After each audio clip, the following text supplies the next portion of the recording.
저는 설교를 시작하면서 마음에 많은 부담을 가졌습니다. 말씀을 강단에서 전해야 하는데 유창하지 못한 언어와 어설픈 설교로 단에 서는 그런 부담감이 있었습니다. 어떻게 또 어떤 말씀으로 전해야 되는가 매우 난감하면서 주일 설교를 하는 전날 어제와 같은 토요일에는 많은 스트레스를 안고 있었습니다. 그런데 오늘의 본문 말씀을 묵상하면서 설교에 대한 확신을 가질 수 있게 되었어요. 말씀 선포와 전달은 부담이 아니라 내 마음에 내 영혼에 기쁨을 주는 하나님의 선물이라는 것을 알게 되었습니다. 복음을 우리에게 보여주시고 또 복음을 우리에게 가르쳐 주시고 복음이 회중에게 전달되도록 하시는 분은 내가 하는 것이 아니라 내가 주도하는 것이 아니라 성령께서 주도하신다는 것을 오늘의 설교를 준비하면서 알게 된 것입니다. 말씀을 맡은 자는 다만 도구가 되는 거예요. 그래서 자신을 성령님께 내어드릴 때 성령님께서 주관하여 주셔서 나를 통해 하나님의 말씀이 전달되어지도록 하시는 것입니다. 오늘 예배에 오신 여러분들에게도 오직 주의 성령이 주도하심으로 말미암아 하나님의 말씀이 들려지고 믿음이 자라가시기를 주의 이름으로 축복합니다. 오늘 말씀은 고린도 전서 말씀으로 보겠습니다. 바울이 고린도 전서라는 서신서를 보내고 있는 이 고린도 도시는 바울의 2차 선교 여행지였습니다. 이때 고린도 교회를 개척을 했고요. 다음 바울이 3차 여행을 다닐 때에 저기 이미 개척했던 고린도 교회로부터 교인들이 바울에게 찾아와서 여러 가지 질문을 합니다. 그 교회에 대한 질문을 하는데 그 질문에 대한 답변을 써서 다시 고린도 교회로 보낸 것이 고린도 서신서이라고 볼 수 있어요. 고린도 도시 어떤 곳이었는가? 고린도 도시는 종교와 문화와 상업이 아주 혼합되어 있는 또 발달되어 있는 그런 곳이었습니다. 로마에 있던 많은 퇴역군들과 또 로마의 노예 출신들을 다 고린도라는 도시로 보내서 이곳에 와서 그 노예는 이제 돈을 벌게 되면서 노예라는 신분을 벗고 자유인이 되었어요. 이렇게 여러 나라의 무역인들과도 이들이 다 섞여서 사는 그 도시는 로마 고린도라고 불렀습니다. 아주 신흥 도시국가가 되었던 것이죠. 여기서 올림픽과 또 그 함께 그리스의 4대 운동 경기 이스트무스라는 그런 경기가 열렸는데 그 경기는 남성들이 옷을 전부 벗고 경기를 하는 거예요. 육체의 미를 아주 자랑하게 된 그런 경기도 있었고 또 헬라 철학과 그리스 로마의 그런 신들이 아주 넘쳐난 도시였어요. 신전들이 여러 개가 있었는데 그 중에 가장 최고의 신전은 그 아프로디테 신전이었습니다. 근데 이 아프로디테 신전에는 또 1000명의 여사제가 있어서 그 신전 내에서 그들이 매춘행위를 하는 거예요. 이것이 아프로디테 여신을 기쁘게 하는 것이고 그리고 또 이 여신을 기쁘게 할 때에 고린도 사람들은 복을 받는다. 그래서 더 흥황했던 것이죠. 그러니까 고린도 처녀는 창녀다 라고 불릴 정도로 그런 성행위가 아주 만연했고요. 고린도로 여행하는 남자는 보통 남자가 아니다 라고 할 정도였습니다. 이런 곳에서 바울이 교회를 개척하고 또 전한 말씀은 무엇이었을까요? 어떤 말씀을 바울이 이런 가운데 전하게 되었을까요? 그리고 또 바울이 이런 곳에서 어떤 말씀을 전하면 인기가 있었을까요? 사람들이 그의 말씀을 잘 들었을까요? 바울은 우리 고린도전서를 읽다 보면 십자가 예수님의 십자가만을 전하겠다고 결심을 합니다. 너희들 고린도인들이 지혜라고 하면서 이 철학적인 사람의 지혜로 진리를 찾느라고 활발하게 학문 활동을 하는데 나는 그런 사람의 지혜로 너희들이 좋아하는 그 지혜로 말씀을 전하지 않겠다라는 것입니다. 바로 하나님의 지혜는 십자가다라고 강조하여서 전하고 있습니다. 고린도전서 2장 1절 2절을 보시면 한번 보실까요? 형제들아 내가 너희에게 나아가 하나님의 증거를 전할 때에 말과 지혜의 아름다운 것으로 아니하였나니 내가 너희 중에 예수 그리스도와 그가 십자가에 못 박히신 것 외에는 아무것도 알지 않기로 작정하였습니다. 그러면 바울이 사람들에게 어떻게 이 예수님의 십자가를 전했을까요? 어떤 유창한 말로 예수님의 십자가를 전했을까요? 설득력 있는 어떤 말로 전했을까요? 4절에 나옵니다. 성령의 나타나심과 능력으로 하였다. 성령의 나타나심과 능력, 그것으로 우리들도 하나님의 말씀이 선포되어져야 한다는 것을 알 수 있습니다. 고린도 교인을 비롯한 지금 현대를 살고 있는 우리들, 이 복음은 어떻게 전달되어지고 있는지 오늘 본문 말씀 고린도전서 2장 10부터 16절 말씀으로 살펴보도록 하겠습니다. 첫째입니다. 성령님을 통해서 우리에게 보이신 하나님의 계시입니다. 10절 같이 읽어볼까요? 시작. 오직 하나님이 성령으로 이것을 우리에게 보이셨으니 성령은 모든 것 곧 하나님의 깊은 것까지도 통달하시느니라. 여기서 오직이라고 시작하는데 오직이라는 말은 헬라어 원어로 찾아보니까 네라는 말로 그러나 반전하는 의미가 있습니다. 앞의 것과 대비하여 반전하는 것이에요.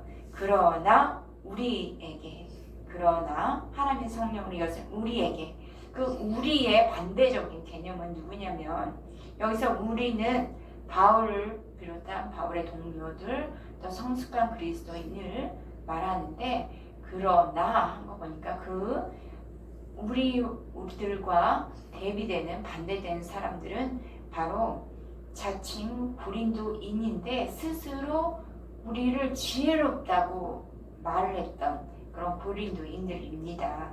그들은 세상에서 총명하고 학력이 높고 머리가 좋다고 스스로 자칭하는 그런 사람들이에요. 그런데 그러나 그들과는 달리 우리는 이렇게 하면서 10절 말씀 시작하고 있습니다. 그럼 그런 우리에게 성령으로 보이신 것이 무엇이었습니까? 하나님의 깊은 것들이라 말씀하시죠. 깊은 것들이랑 측량할 수 없는 바다의 깊은 세계를 가르칠 때 사용하는 말이에요. 이 세상의 모든 자연과 대지, 하늘과 풀 한 포기를 보시더라도 이것을 만드시고 유지하시는 그 하나님의 깊은 세계를 인간이 어찌다 알 수 있겠어요? 또 한 생명을 만드시고 그 한 생명이 또 다른 어머니의 모태를 통해서 만들어지고 또 태어나게 되고 자라서 그런 모든 인간 생사 화복들, 그 인간에 이루어지는 어떤 계획들, 모든 것 인간 스스로가 어찌 알 수 있겠습니까? 하나님의 그 무한하신 능력, 또 알파와 오메라로 하죠. 처음과 마지막까지 이 모든 세계뿐만 아니라 영원을 이끄시고 계시는 하나님, 또 시간과 공간을 초월해서 무소부재하시는 그 하나님, 그 하나님은 또 어떤 모양으로 계실까? 현재 눈에 보이지 않는 영으로 존재하시는 분이시기 때문에 그 하나님의 여러 깊은 것들, 하나님의 속성들은 감추어져 있는 것 같습니다. 그뿐만 아니죠. 그 하나님의 사랑과 깊이, 넓이가 얼마나 깊은지요. 그 아들 예수 그리스도를 우리의 죄의 값을 대신 치르시기 위해서 십자가의 희생 제물로 삼으신 것. 그뿐만 아니라 그 하나님 사랑은 죄와 타협할 수 없는 거룩한 사랑이에요. 공의로우신 하나님의 그 성품, 그 모든 것을 우리가 어찌다 알 수 있겠습니까? 눈으로 우리가 어떻게 볼 수 있겠습니까? 그런데 이것을 감추어진 이 하나님의 깊은 것들을 드러내서 보여주시고 나타내서 보여주신 분이 계세요. 그분이 바로 성령님이십니다. 여기서 10절에 보이다는 계시하다, 폭로하다, 덮개를 벗어버리다 라는 뜻이 있습니다. 사람의 이성과 경험의 세계를 초월해서 모든 것을 뛰어넘어 하나님의 깊은 것까지도 다 드러내어 보여주시는 분이 바로 성령님이십니다. 이 성령님은 하나님의 깊은 것을 나타내 줌과 동시에 또 통달하신다, 그렇게 표현이 되어 있죠. 통달하신 분. 이 통달하다는 원어를 살펴보면 정확하고 깊이 있는 지식으로 꿰뚫어보는 것입니다.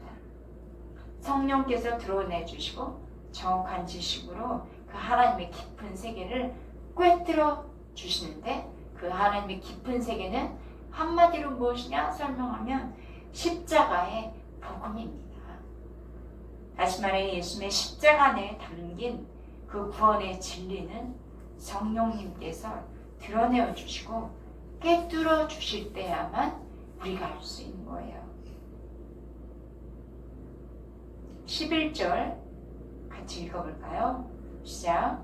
사람의 일을 사람 속에 있는 영 외에 누가 알리요? 이와 같이 하나님의 일도 하나님의 영 외에는 아무도 알지 못하느니라. 사람의 속사정은 누가 제일 잘 알까요? 그 사람이 가장 잘 알고 있겠죠. 우리 여기 계신 분들이 제가 어떤 집에 살는지, 몇 시에 자는지, 일어나는지 이 모든 것에 대해서 잘 모르시죠. 그런데 저의 속사람은 잘 알고 있어요.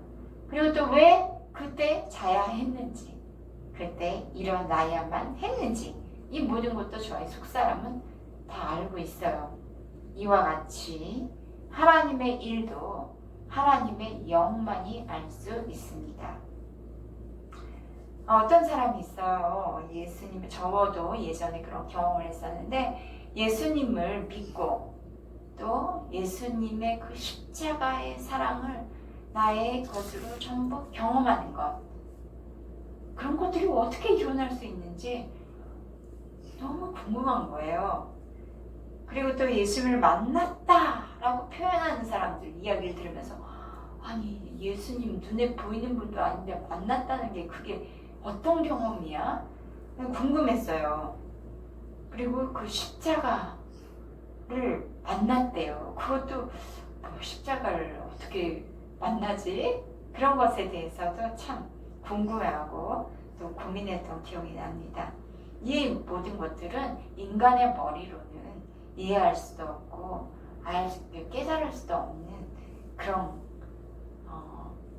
요소가 있습니다. 그러면 이것을 누가 해주셔야 하는가? 바로 성령님이 해주신 것입니다. 그러니 우리가 어떤 가운데서도 성령님을 의지하여 기도할 때 성령님께서 하나님의 깊은 것, 그 십자가의 복음의 세계를 더 깊이 있게, 만약에 우리가 이전에 그 십자가의 경험을 했었다면, 하나님의 진리이신 예수 그리스도의 그 십자가를 경험하셨다면 그것으로 그치지 마시고 더 깊이 주님 정말 그 모든 것이 나의 전부가 되어지는 것을 경험하고 싶습니다. 라고 성령님께 무릎을 꿇고 기도하시며 의지하시기를 바랍니다. 그러면 성령님께서 계속 문을 열어주시고 그 하나님의 기쁜 세계를 경험하게 하실 줄 믿습니다. 11절에 사람의 속에 있는 영, 하나님의 영 이렇게 나와 있는 부분을 우리는 좀 어렵잖아요. 동일한 단어로 보면 되겠습니다. 그래서 사람에게는 사람의 영이 있죠.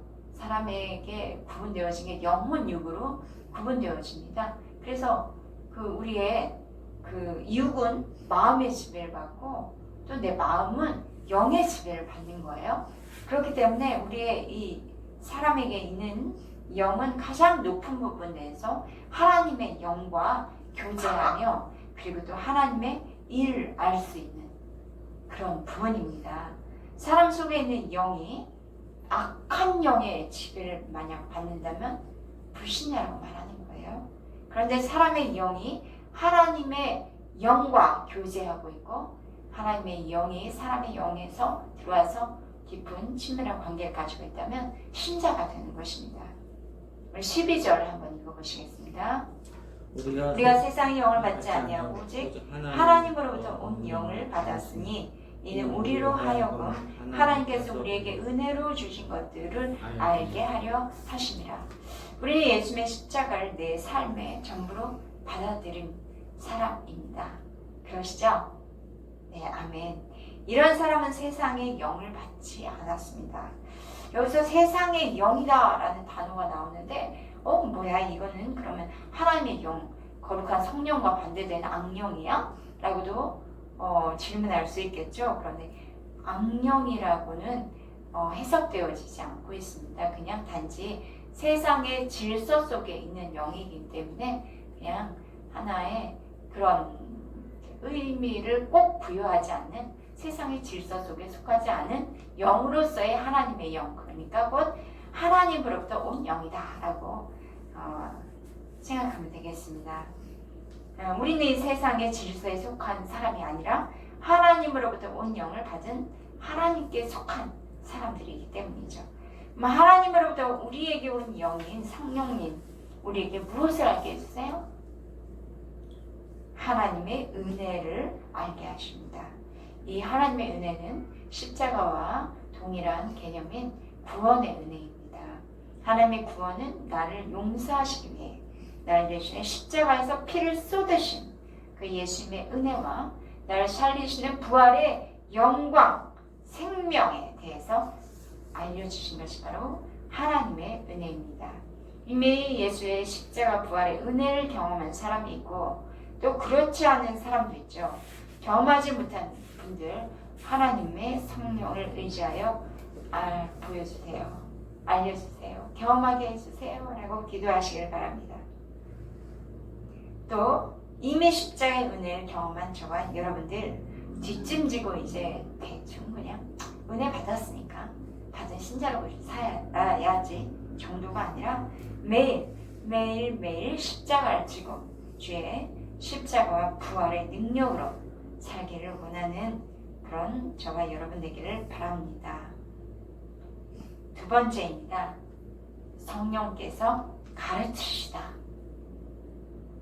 13절 같이 읽겠습니다. 시작. 우리가 이것을 말하거니와 사람의 지혜가 가르친 말로 아니하고 오직 성령께서 가르치신 것으로 하니 영적인 일은 영적인 것으로 분별하느니라. 하나님의 지혜인 십자가의 도, 십자가의 사랑은 성령님께서 가르치신 것이다 하는 것이죠.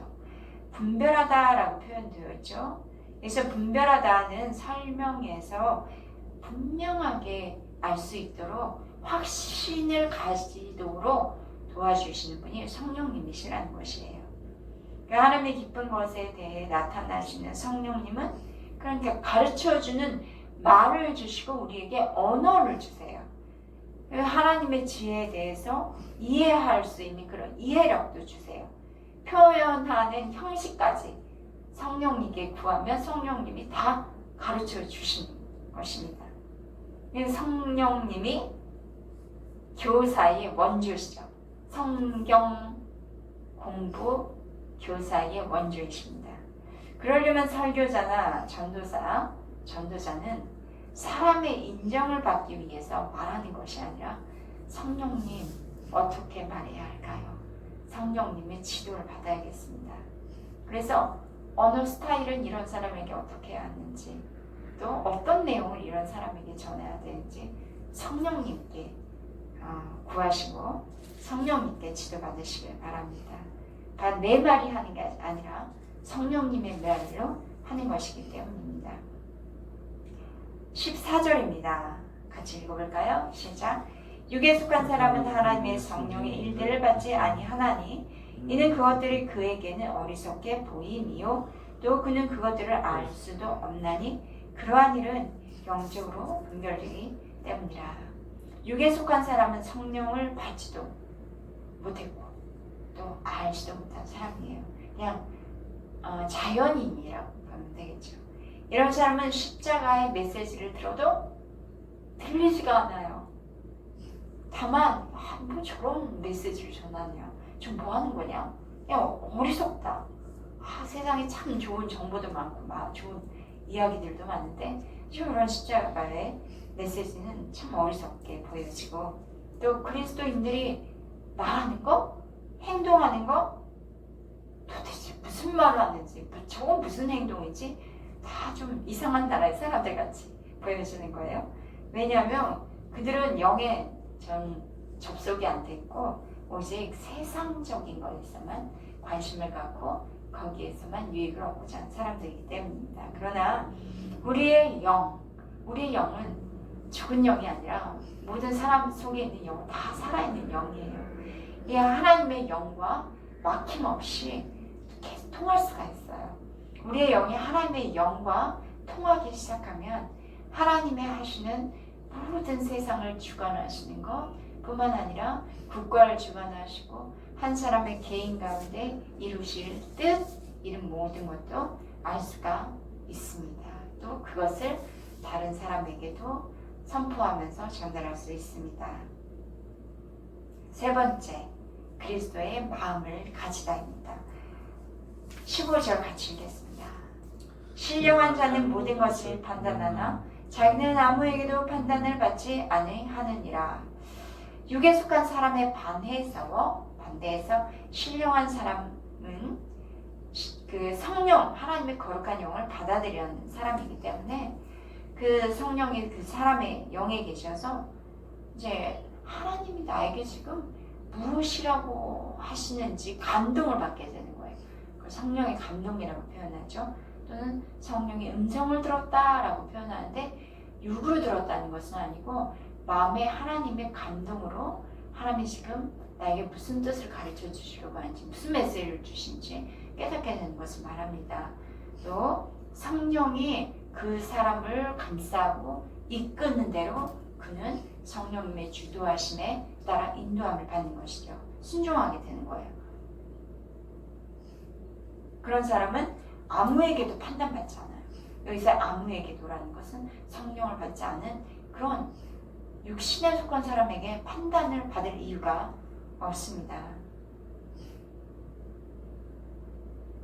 그리고 이 성령, 신령한 자, 성령의 사람들은 하나님의 이게 뜻으로 오는 것인지, 또 사람이 그냥 단순한 기법적인 어떤 방법적인, 세상 방법적인 것인지를 분별할 수도 있어요. 그렇다고 해서 여기서 내가 신령한 사람이다 라면서 교만해진 사람들도 있죠. 예를 들면 우리 과거 역사를 보면 천주교의 교황, 또 내가 가장 최고의 권위자이기 때문에 내가 모든 것을 알고 있다고 생각을 하기도 하고, 또 이단 사이비의 교주도 그런 성향이 있겠죠. 그런 사람들은 다른 사람 말 듣지 않죠. 나만 신령한 사람이기 때문에. 이 바울은 오늘 말씀에서 신령한 사람이라고 이야기한 것은 그런 의미에서 얘기하는 것은 아닙니다. 바울이 이곳에서 또 그 고린도전서 전반적으로 말하는 부분이 있는데 자신을 살펴봐야 된다. 또 서로 권면할 수 있어야 된다. 또는 공동체가 징계를 받기도 한다. 이런 표현도 있습니다. 그렇기 때문에 우리는 겸손하게 성령님을 의지하여서 성령님이 주시는 메시지를 잘 받고 전달하는 것, 그것이 내가 해야 할 하나님의 도구가 된 하나의 수단이 되는 그런 역할을 하는 것입니다. 16절 읽어보시겠습니다. 누가 주의 마음을 알아서 주를 가르치겠느냐? 그러나 우리가 그리스도의 마음을 가졌느니라.